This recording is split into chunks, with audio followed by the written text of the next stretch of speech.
শীতকালে পিঠে না হলে বেশ জমে না, তা শীতে পিঠে না হলে কি হয় বলো। রেসিপি নিয়ে এসে গেছি, কেমন আছে বলবে। নমস্কার বন্ধুরা, আমি মৌসুমি পূর্ব বর্ধমান থেকে এসে গেছি আর শীতের সকালে দুটো রেসিপি নিয়ে। তো আমি বলতে থাকি, তোমরা শোনো। এখানে প্রথমে আমি কলাইয়ের ডাল মানে বিউলি ডালটাকে ভিজিয়ে নিচ্ছি।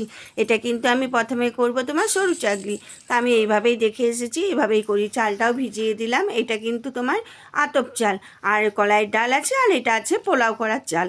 আমি একটু বেশি করেই চালটা ভিজিয়ে নিলাম। তারপরে দেখো ভিজানো, এটা সকালে ভিজিয়েছিলাম, 5-6 ঘন্টা পর আমি এটা মিক্সিতে কিন্তু বেটে নেবো। এখন তো আর শিলবাটায় বাটা হয় না, মিক্সি হয়ে গেছে যখন, মিক্সিতেই বেটে নেবো।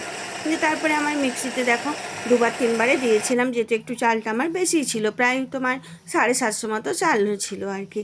আর কলাইয়ের ডালটাও 200-র উপর দিয়েছিলাম। তো হয়ে গেল। এবার শেষে আমি কলাইয়ের ডাল বা বিউলির ডাল যেটা আছে ওটা বেটে নেবো। তো এইটা আমি সরু চাকরি করেছিলাম। আর তার সাথে একটু আদা জিরে তোমার আর কাঁচা লঙ্কা বাটাও দিয়ে দিয়েছিলাম। এটা দিলে বেশ ভালোই লাগে। তো এখানে দেখো কলাইয়ের ডাল বা বিউলি ডালটা বেটে নিলাম, হয়ে গেল। একটা বেগুনের পেছন দিকটা বোটাটা নিয়ে নিয়েছি, সরষের তেল নিয়েছি। আর এখানে দুটো চাল দু রকমের এখন মিশাবো না। আর এটা মশলা বাটাটা আছে। আমি সরু চাকলি পিঠেটা করার জন্য একটা ফ্রাইং প্যান নিয়ে নিলাম। তাওয়াতেও হয়, তো আমার ফ্রাইং প্যানটা আছে যখন ওইটাই নিয়ে নিলাম। একটু গুলিয়ে নিচ্ছি যেটা আছে। প্রথমে সাদা পিঠে করব, মানে শুকনো যেগুলো হয় সেগুলো করব। একটু নুন দিয়ে দিলাম। এমনি চালের যখন ভিজিয়ে রেখেছিলাম নুন দিয়েছিলাম। হ্যাঁ, নুন দিয়ে রাখবে, তাহলে বলে নজর লাগে না। তো একটু দেখো এমনি নর্মাল জল দেবো, মানে তোমার ঘরে যে জলটা আছে ঠান্ডা, সেই জলটা দিয়ে একটু গুলিয়ে নিচ্ছি। তো এরপরে আমি বেগুনের বটাটা দিয়ে তেল, অনেকে ব্রাশ থাকে, আমারও ব্রাশটা আছে, তো আমি এটা বেগুনের বটা দিয়ে করে নিচ্ছি। ছোটো থেকে মা ওদেরকে দেখেছি, তো ওরা ওইভাবেই করতো। এটা একটা পাখির জন্য আমি প্রথমে করে নিলাম। তো একটু ঢেকে নিয়ে করতে হয়, সবাই জানো আমি এইভাবে করেছি, তাই একটা ভিডিও তো বানাতে হবে, আমি করে দিলাম ব্যাস। সর্ষের তেল দিয়েই করেই দিয়ে তোমার দেখো ভালো করে উল্টেও গেল, ব্যাস হয়ে গেল। এরপরে একে একে করে সবগুলো করে নেবো।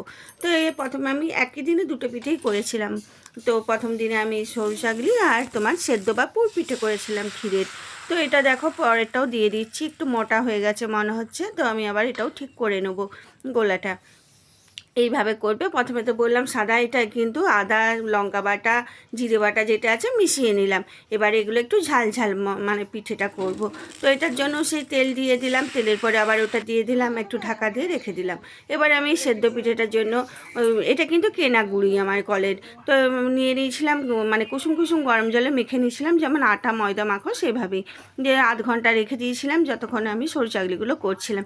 তো এইভাবে তোমরা তো জানো আমি এইভাবে একটু ডিজাইন দেখে করলাম, যাতে দেখতে ভালো লাগবে। এই সময়টা কিন্তু আমার কর্তামশাই একটু ভিডিওটা করে দিয়েছিল, এক হাতে তো আর হয় না, আমি 2 হাতে যেহেতু পিঠে করছিলাম। এখানে দেখো ক্ষীরটা আছে, ক্ষীরটা আমার এটা বাড়ির বানানো ক্ষীর কিন্তু। দিয়ে তোমার দেখো করে নিলাম। আর জলটা রেখেছি, যেহেতু হাতটা চ্যাটচ্যাটে হয়ে যাচ্ছে, তখন জল হাতটা দেবো। আর একটু তোমার মানে রুমাল একটু ভিজিয়ে ওই বানানো পিঠেগুলোর উপর দিলে কিন্তু ঠিকঠাক থাকে। এখানে জল গরম বসিয়ে দিয়েছি একটা খোলাতে, তার উপরে একটা ফুটো ফুটো যে পিঠেগুলো হয় ঝাঁঝরিগুলো, সেগুলো দিয়ে দিলাম। তারপরে পিঠে দিয়ে দিয়েছি। পিঠেটা হয়ে গেল, প্রায় 20 মিনিট মতো টাইম লাগে। জলের মধ্যে ঢেলে নিয়েছি। যে গামলাটায় রেখেছি ওটা কিন্তু পরিষ্কারই, পিঠেটা মানে গুঁড়িটা মাখিয়েছিলাম, যে জল থেকে তুলে নিয়ে রেখে দিচ্ছি। এইভাবে তোমরা করবে, আমি তো এইভাবেই করি। বেশ নরম আর গরম গরম খুব ভালো লাগে পিঠে। আর শীতের সময় পিঠে না হলে মনটা ভালো লাগে না। যারা জানে না করতে তাদের খুবই খারাপ লাগে, যেহেতু খেতে পাই না। আর আমি ছোটোর থেকে দেখেছি, শ্বশুরবাড়িতে গিয়েও আমার দিদি ভাইদের কাছে দেখেছি, তো শিখে গেছি। তারপরে এরকম তেল দিয়ে, তেল বা ঘি যেটাই তোমরা দিতে পারো, দিয়ে ভেজে নিলাম একটু জিরে দিয়ে। বেশ খুব ভালো লাগে আমার তো ওই সেদ্ধ থেকে এই ভাজাটা বেশি ভালো লাগে খেতে।